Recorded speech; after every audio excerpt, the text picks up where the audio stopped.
Welcome, cherished viewers, to Planet Earth, our loving home. The World Watch Institute, a renowned U.S. environmental think tank, recently posed the question, "Are livestock emissions killing the planet?" on the cover of the November-December 2009 issue of its periodical World Watch magazine. Retired World Bank Group lead environmental advisor Dr. Robert Goodland and research officer and environmental specialist for the group's International Finance Corporation division, Jeff Onhang, addressed this question in their article, Livestock and Climate Change. Their answer was a resounding yes, as they concluded that the livestock production cycle and supply chain produce at least 51% of human-caused global greenhouse gas emissions. The 2006 United Nations Food and Agriculture Organization, or FAO, report, Livestock's Long Shadow, concluded that the livestock industry is responsible for 18% of such emissions. Even this figure is significant considering that global emissions from the transportation sector, the focus of many current government reduction programs, accounts for only 13% of greenhouse gases released worldwide. The report is even more remarkable for the fact that it was written by the livestock group within the FAO. Dr. Goodland and Mr. Anhang based their study on the FAO's calculations, expanding on them by including emissions they believe were missed, undercounted, or misallocated. On last week's program, we looked at some of the author's additions, such as animal respiration and land use changes with respect to calculating livestock emissions. Today we'll look at their assumptions about the total number of livestock on the planet, the importance of weighting methane emissions appropriately, and other data from which they conclude that livestock are responsible for at least 51% of human-induced global greenhouse gas emissions. In their calculations, the World Watch authors assumed a higher number of livestock living on the Earth than did livestock's long shadow, which estimated 21.7 billion farm animals on the planet based on 2002 data. Dr. Goodland and Mr. Anhang used an estimate of 50 billion livestock, which is supported by information from various non-governmental organizations as well as some of the Food and Agriculture Organization's own numbers.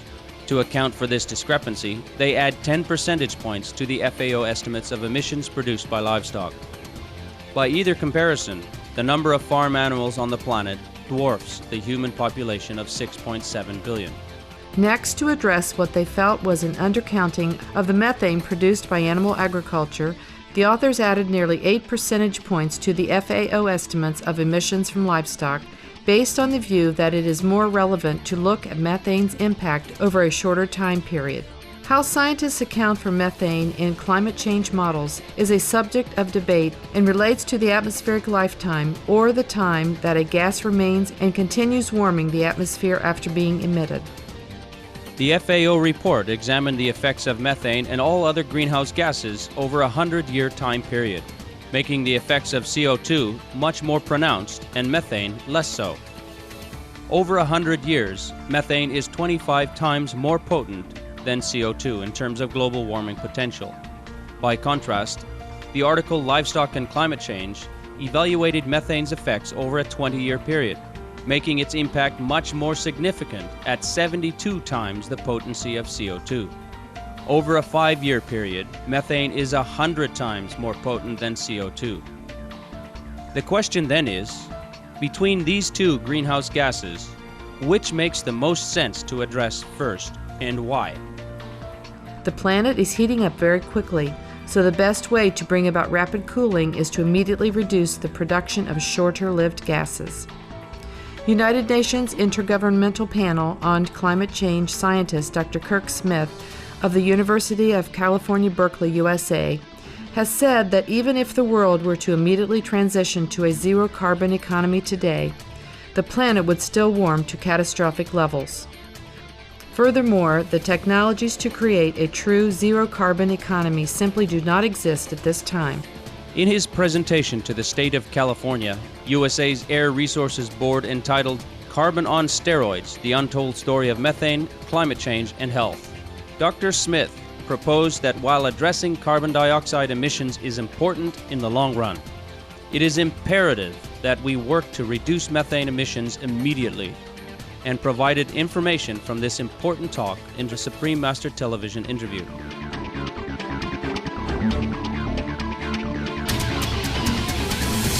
Some 25 years ago, when the first IPCC report was done and the first meeting was held in Rio, the Earth Summit, climate change seemed very far away. And the big actor in the long term, of course, is carbon dioxide. But now that climate change is much more upon us, and we're already seeing major impacts, ecological impacts, particularly melting of glaciers, and the sea ice disappearing, and so on, we're realizing that it's not so far away and that we have to think about the immediate term as well as the long term.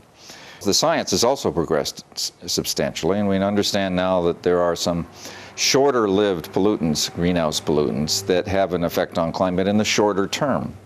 Sure, we have to deal with CO2 in the long run. But if you want to make an impact on climate in the next 20 years, the place to do it is with the shorter-lived greenhouse gases, most important of which is methane. So of the emissions in the next 20 years, the CO2 in this year's emissions will only be about 40% of the total warming. The other 60% or more will be from the shorter-lived gases, most important of which is methane.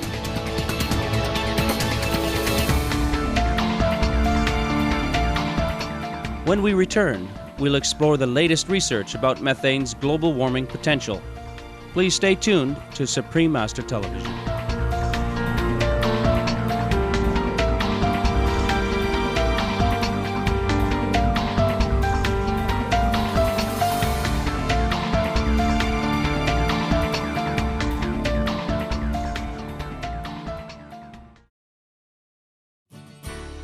Welcome back to Planet Earth, Our Loving Home. In their paper, Livestock and Climate Change, recently published in the World Watch magazine, former and current World Bank environmental experts Dr. Robert Goodland and Jeff Onhang conclude that 51% of human-caused global greenhouse gas emissions come from the livestock industry.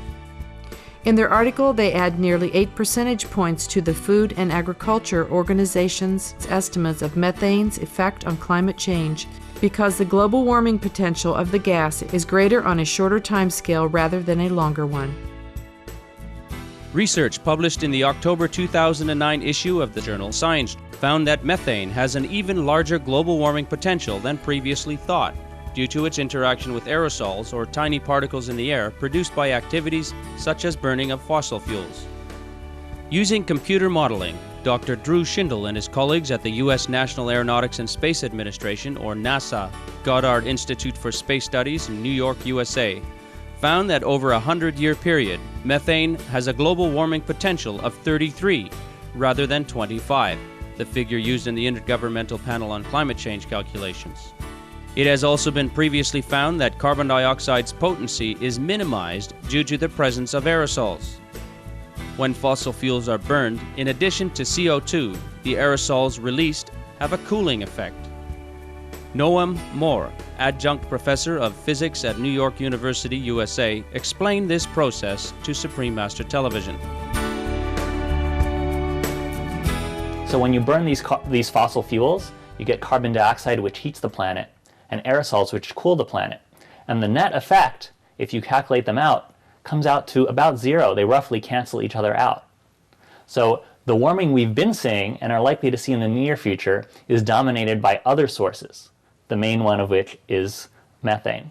We have a critical environmental crisis now happening with effects that we're seeing around the world. And if we want to address the warming we're seeing now, the best bang for our buck comes in addressing the other gases, mostly methane, and its number one source, animal agriculture.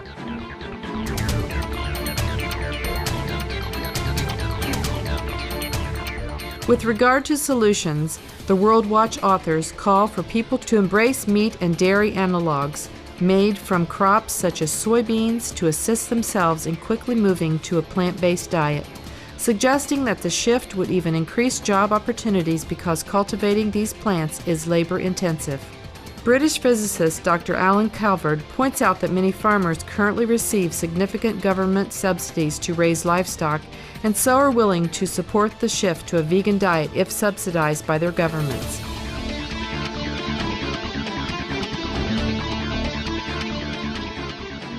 I've had a brief discussion with some farmers, a live radio interview. As far as farmers in Britain and Europe are concerned, they will grow whatever you provide them a subsidy to grow. If you offer them a subsidy for growing soybeans instead of beef, they'll grow soybeans. Essentially, all you can do with a farm is either grow root crops or grassy things. The question is, what do you do with the grassy things? Well, if the grassy things include beans, humans could eat them. If the grassy things are just grass, then only cattle can eat it. But as far as the farmer's concerned, he's got the same amount of land, the choice of what he grows on it.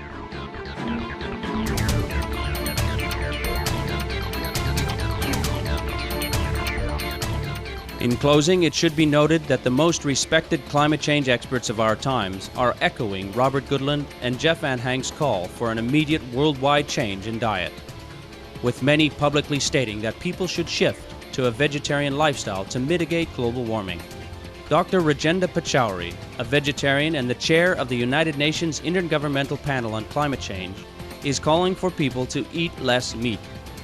And Dr. James Hansen, director of NASA's Goddard Institute of Space Studies, has stated that changing to a more vegetarian diet is the single most effective action an individual can take to reverse global warming. His Excellency, former U.S. Vice President Al Gore, is acknowledging the huge impact of meat consumption on global warming as well, and says he is modifying his own diet in response and recommends increased intake of fruits and vegetables. The UK's Lord Nicholas Stern, who says he is reducing his own meat consumption, recently called for a vegetarian diet to be part of the solution to climate change.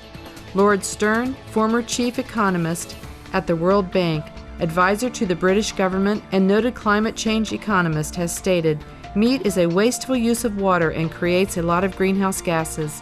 It puts enormous pressure on the world's resources. A vegetarian diet is better." Another environmental leader who has highlighted the importance of the vegetarian diet is Vieux de Boer, Executive Secretary of the United Nations Framework Convention on Climate Change. Regarding global warming, he has said, "The best solution would be for us all to become vegetarians."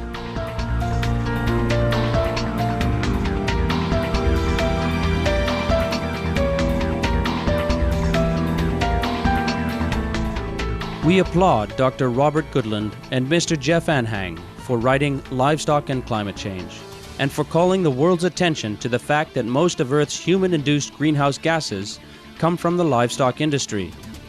We also sincerely thank environmental leaders such as Vieux de Boer, Dr. Rajendra Pachauri, Lord Stern, and many others for promoting the vegetarian diet as the immediate way to stop climate change. May their wise words be quickly heeded, so that we can save our precious abode. Thank you for joining us for Planet Earth, Our Loving Home. Coming up next is enlightening entertainment after noteworthy news. May you find peace, joy, and fulfillment with the healthy plant-based diet. For more details, please visit www.suprememastertv.com/PE